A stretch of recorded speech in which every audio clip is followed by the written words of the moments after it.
Meeting, January 2023 meeting of the Delaware County Transportation Improvement District to order. Ask you would stand and join me in the pledge. I pledge allegiance to the flag of the United States of America and to the republic for which it stands, one nation under God, indivisible, with liberty and justice for all.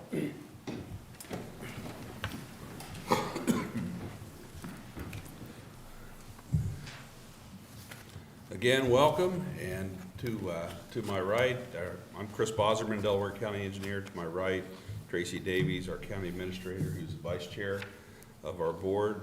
Our Secretary Treasurer to my left, Cy Keeley, and two members at large, Patrick Blaney and Tom Price. And thank you all for being here. And with that, Jennifer, nobody signed up for public comment, I'm assuming? No public comment today. Joe, you don't have anything you want? I'm sorry. Okay, all right, good. Item 3 on our agenda is the approval of the minutes from our September 14th regular meeting. If you've had a chance to review those, I would entertain a motion. So moved. Second. We have a motion from Cy and a second from Pat. Any further discussion? All in favor say aye. Aye. Opposed? Motion carries. Under board member reports, it's been several months since we've met. It's good to see all of you, all of us be back in one place at the same time. And since there's some other items on the agenda here that that we'll have some more time talking about, but the biggest item in terms of activity since our last meeting, Rob and I and Mike Love from my office, who's our traffic engineer and development engineer, spent a good bit of time with Intel related discussions, and we have an item on the agenda to talk about that, so I won't further that other than to point out that ODOT in terms of trying to coordinate transportation projects in a 3 mile or excuse me, a 3 county area, has asked that the transportation improvement districts in each of those counties be the kind of the mouthpiece or the coordinating body, so that when ODOT has a meeting about Intel, they don't have every township and every municipality in all of those counties. So we've had discussions with several of the political subdivisions that are affected, and again, we'll report more on that. Also, would report a meeting we had before the holidays that Tracy was instrumental in setting up, where Director Marchbanks came and several ODOT officials and several Intel folks, and did a presentation about that project, and I think it was helpful, and we had an opportunity to make a case to the director about the needs of local governments for funding. There's an awful lot of money being spent at the state level to address Intel impacts, and we were able to say, hey, don't forget about us.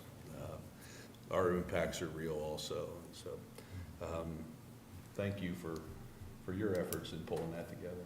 Absolutely. Is there anything, any other board members want to report on? Hearing none, I'll move on to item 5, which would be the report from our Secretary Treasurer. The current cash balance is $3,880,261.55. That's all I have. Thank you. I'd entertain a motion to accept the treasurer's report. So moved. Second. Moved and seconded. Further discussion? All in favor say aye. Aye. Opposed? Motion carries. Staff report, I'd recognize Chief Deputy Engineer Rob Riley to go over some project related items. Okay, thank you, Mr. Brockman. Good morning. First off, apologize for not getting the board packet out sooner. Unfortunately, had a well-timed or poorly timed power outage right as I was about to send it out yesterday morning and never got back to it. So, but with that said, I want to walk you through just some of the current projects we've got going on. As you're aware, we've got several in development. Start with the 713637 interchange project.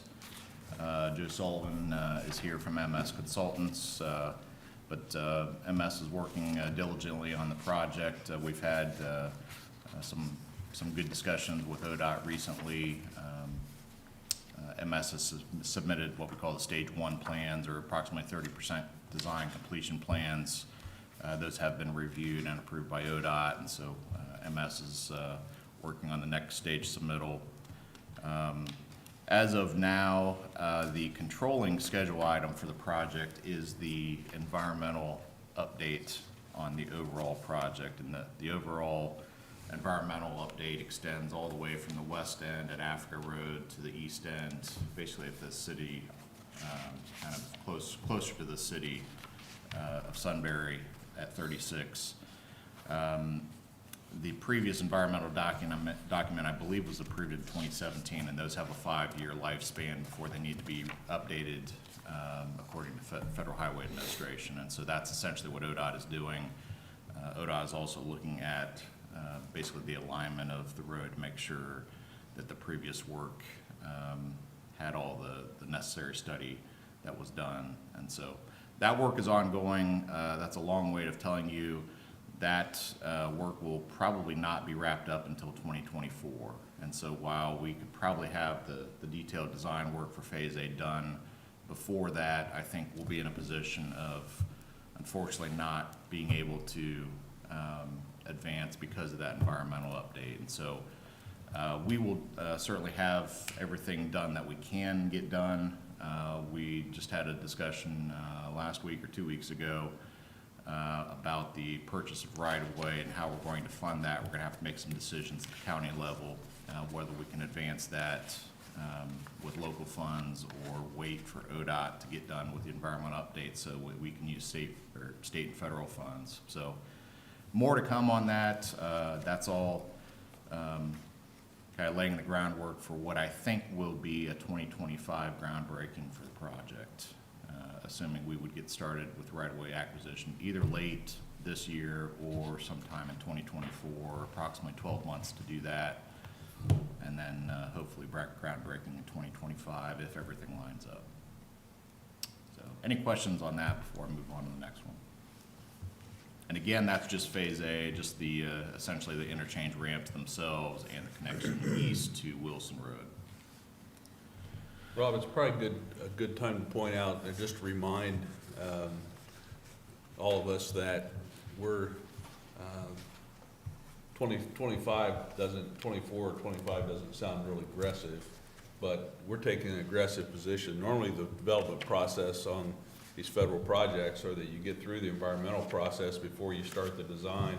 We're moving ahead with design parallel to ODOT finishing up the environmental process, and so we are a bit at risk. I don't think it's high risk at all, but I think it's worth the risk for us to, from a timing standpoint, to try to keep expediting the project. But if this followed the normal project development process, we would be starting the engineering design in 24 instead of hoping to break ground in 24.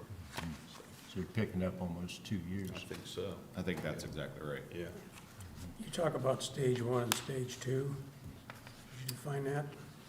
Yeah, so stage 1 is essentially a 30% completion plan set.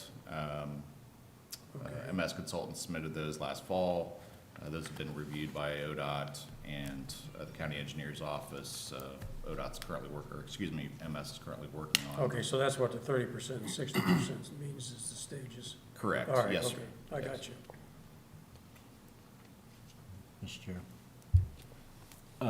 On the environmental impact study, will they follow the template of the previous 2017 study and then just add on to it?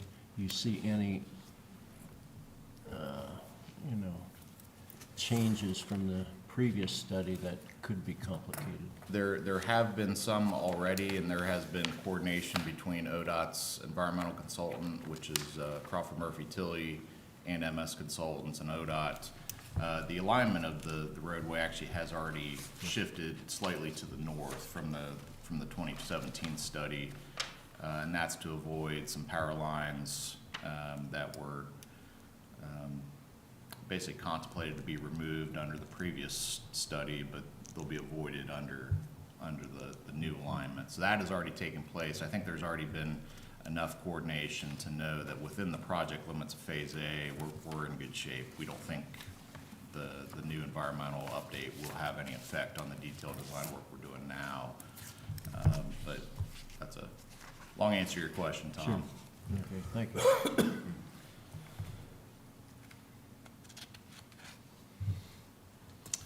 I'll move on to Homer at Sawmill Parkway. If you've driven through that intersection, essentially all the work is complete except for they're wrapping up the traffic signal work and a little bit of the work along the roadsides. Let's see.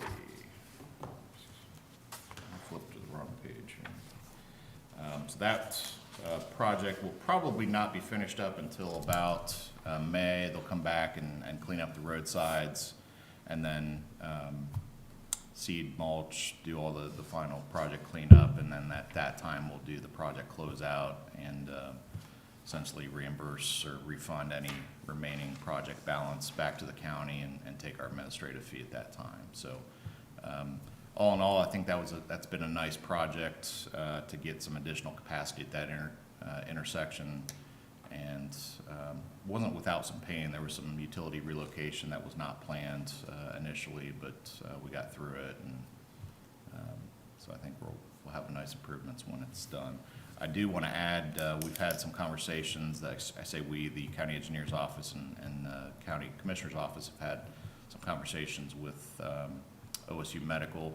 They will be breaking ground on the new medical campus supposedly sometime this year, this spring or summer. So they are committed to the project, and my understanding is the first phase will actually be bigger than originally planned, somewhere on the order of 225 to 250,000 square feet. It's an ambulatory care facility, and so that'll be a nice addition to the Liberty Township and Powell area.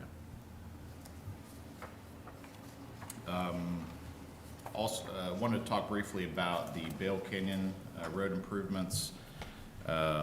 Let me start with Sawmill Phase G, I guess. That work, that didn't take long. The city did a nice job of getting that segment of Sawmill Parkway done and built. That's now open to traffic, and we'll be processing the $500,000 contribution to the city as you'll recall we committed to. And then finally, Bale Canyon Road Phase 1, the county engineer's office is working with Orange Township to get that project bid out here very shortly, and that will be under construction through the summer into the fall. And as you'll recall, we committed $500,000 towards that project as well to help get that completed. Any questions on any of the current projects? We'll move on as Chris kind of teed up. The Intel area projects has been a big discussion item for us at the county for the last several months. We've had a number of different meetings with different stakeholders, different agencies. You'll recall that at the last meeting we talked about participating in a traffic study, and I've included that in your packet. The Licking County T.I.D. is sponsoring the study. We joined in to ask them to include a few additional roads in Delaware County to study. We've gotten some of their preliminary work, and that's included in the packet. In a nutshell, what we're seeing is some of the east-west corridors through Harlem Township, namely Smothers Road, Fancher Road, Center Village Road. Those will undoubtedly see quite a bit more traffic after Intel is in place, and it's probably the very last page in your packet. There's a map with really, really small writing. But those numbers essentially represent the projected traffic, basically going from current to opening year to design year. And you'll see traffic volumes in the 14,000. I'm looking at Fancher Road, which is currently kind of a rural 2-lane road, currently handling 1,000 to 2,000 vehicles per day. Will go to 14,000. Massive increase there. Center Village Road, another rural 2-lane road, going from 1,200 all the way to near 10,000. So these are huge increases on the order of kind of what we saw with southern Delaware County back in the 90s when Polaris was developed. Some of the rural roads that we had that were 2 lanes becoming major thoroughfares. And so this is helpful planning information. What the consultant, this is also MS Consultants, but what the consultant is recommending are at least a couple of different projects in Delaware County that we've already discussed internally. One of those being the intersection at Center Village, County Line Road, and Duncan Plains Road. We've had some preliminary discussion with the Licking County Engineer's Office, and we'll have more discussion. But basically upgrading that intersection with possibly a roundabout. We'll look at some different alternatives, but that's noted in the report as a high priority project, given that the amount of traffic going through there. And then another project would be the intersection of Sunbury Road and Big Walnut Road. That is already kind of a busy intersection. We'll get much busier as more of the traffic kind of moves across Genoa and Genoa and Orange Townships to get to and from Intel. So bring all that up to say that there's a lot of planning work going on. I do expect there will be a place for the T.I.D. to be involved in some of those projects, delivering those projects, but more to come on that. So I'll stop talking for a minute and ask if there's any questions. Open it for Rob, discussion. I want to point out for the board's benefit, the exhibit we're looking at, the consultant took the land use information that was provided by the different jurisdictions to build their model and make their projections. And at the time, Harlem Township, at the time that these numbers were created, Harlem Township's zoning was 1 unit per 2 acres. But parallel to this work being done, Harlem Township has a strategic planning committee, and they've made a recommendation on zoning changes that is it before the Board of Trustees, or it's going to be? I believe it's going to the zoning commission. Okay. Sometime soon.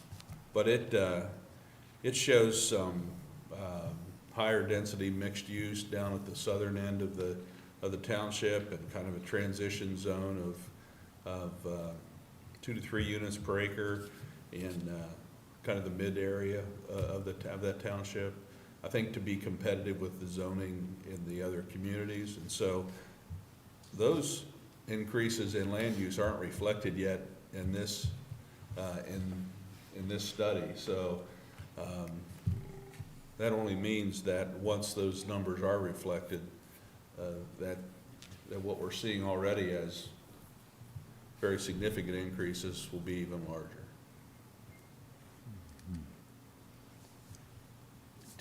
Mr. Chair, to give me some kind of comparison of 20,000 per day, pick a road, section line road, or what would be similar here in Delaware County? I could. South Old State, where we Whoa. widened it to 5. Yeah, South Old State was approaching 20,000 before we widened it to 5 lanes. It's probably pushing 30,000 now. But Old State, yeah, that's a great road to look at. I mean, that very much is representative of the situation we'll have. I mean, that was years ago. I remember, because I grew up in Westerville, going up Old State Road. It was just a narrow 2-lane country road, and probably in the 1 to 2,000 ADT ballpark back in the early 90s before Polaris came along. And not too long after Polaris, it it went north of 10,000 ADT, and by the time we finally got to widening it, it was over 20, so.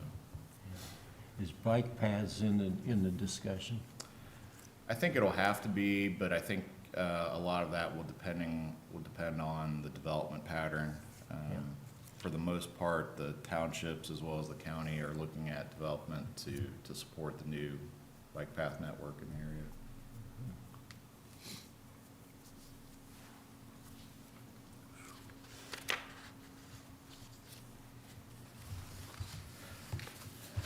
So if there's no other comments on the intel, I'll move on to the budget item. Could I? If that's okay. Could I just? Sure, certainly. I'm sorry to interrupt you, Rob.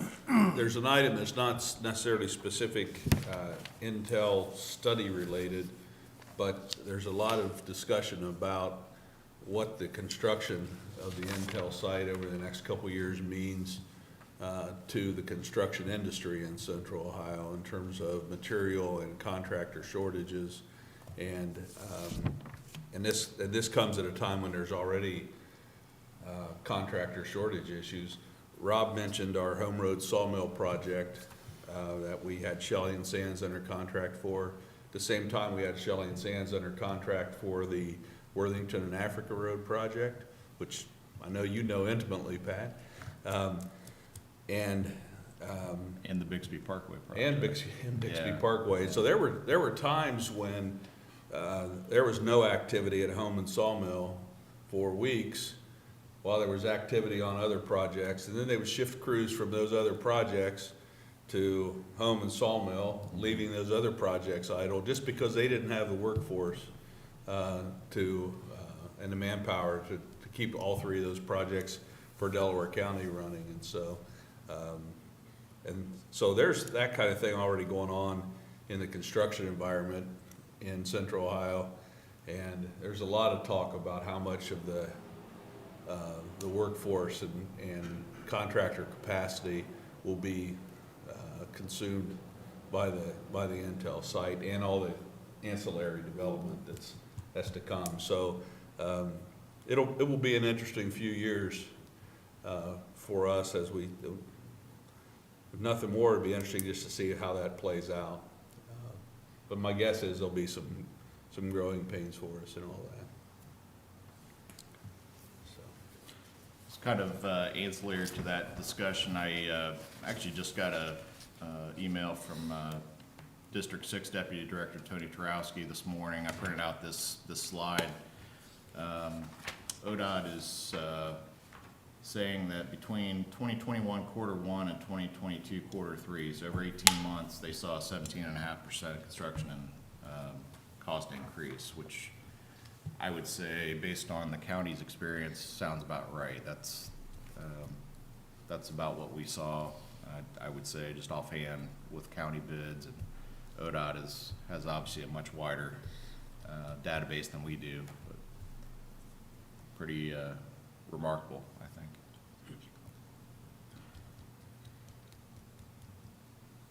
So if there's no other discussion on that, I'll move on to the 23 budget. And I apologize, you haven't had much time to look at this, but I'll run through this, I guess, fairly quickly. I don't think there's a whole lot of notable stuff in this year's budget versus last year, but I'll point out a few of the highlights. First, the county's pledge to the T.I.D. this year is $1 million. That was approved in the county's budget, and so we will be asking for that payment here later this month. And so I think that represents really a nice. I think it's sustainable. Chris, I'll defer to you, but I think we think it's necessary really to accomplish some of the goals we have as a T.I.D. and as an area to help work with some of our other transportation partners. But that will go a long way towards helping some of these projects. That is reflected in the budget. We have an estimated administrative fee of about $83,000 that we will earn on the Home and Sawmill project that will be transferred into the general fund after that project gets closed out in May. 2023 interest earnings on deposit, Mr. Keeley has estimated that at $30,000. Anything to add on that side? Yeah, we had pretty good year. I think we had almost 60,000. Okay, wow, that's great. We've got a little bit bigger cash balance this year than we will at the end of, excuse me, currently than we will at the end of this year, but the final item being that cash balance we're projecting at the end of 2023 to be about 2.1 million. And at that time, essentially all of our current project obligations will be closed out. We at that time would not have any, I don't envision any contracted projects with Delaware County Commissioners this year. And that's for a couple different reasons, not the least of which is the prevailing wage issue, but we don't have any current contract projects. And so that 2.1 million truly represents what I think is our funding that we can put to work as a TID towards area projects. And so I know we've had some discussion about that in the past, but and there'll be more to come, I'm sure. So again, I'll stop talking. If there's any questions or comments, I'll be glad to entertain any of that.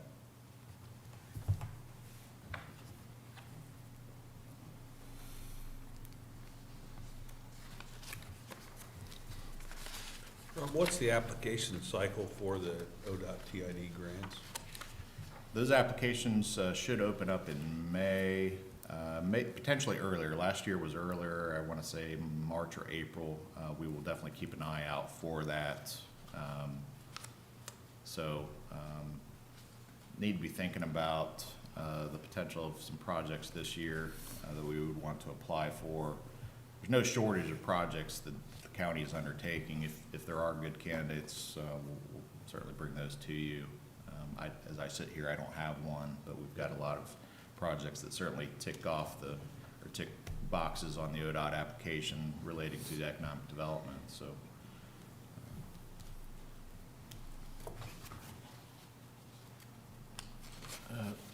Going back to the last page here in those roads, Chris remembers when we first opened the compost site on Warrensburg Road, we tore that road up, I mean, not that deep.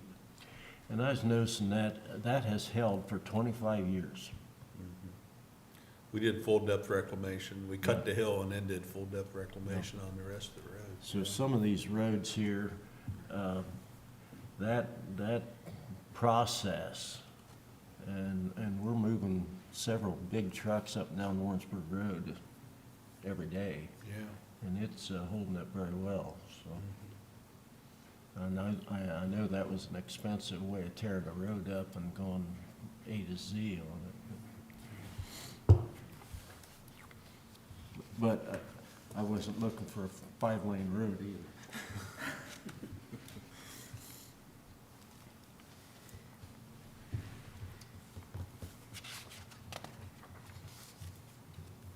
Yeah, these traffic projections on some of these local roads in the eastern half of the county is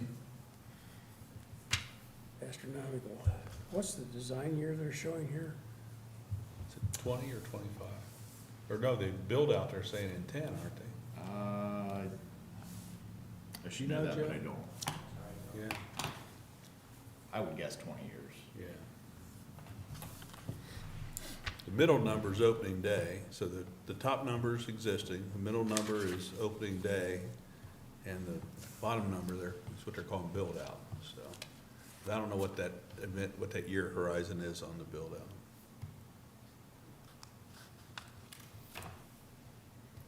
And opening day is when? Was? 25 maybe? Yeah, so I'd say 2 more years. Yeah, Okay. 25. Okay. 25, 2 years.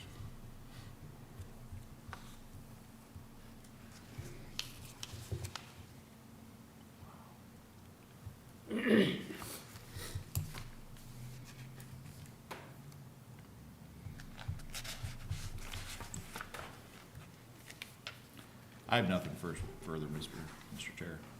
Any further questions for Rob about the budget or anything else he reported? Hearing none, the next item would be, there's a resolution in your packet to approve the budget, Resolution 23-01. I'd entertain a motion. So move. It's moved. Is there a second? Second. Second. We have a motion and a second. Further discussion? All in favor, say aye. Aye. Opposed? Motion carries.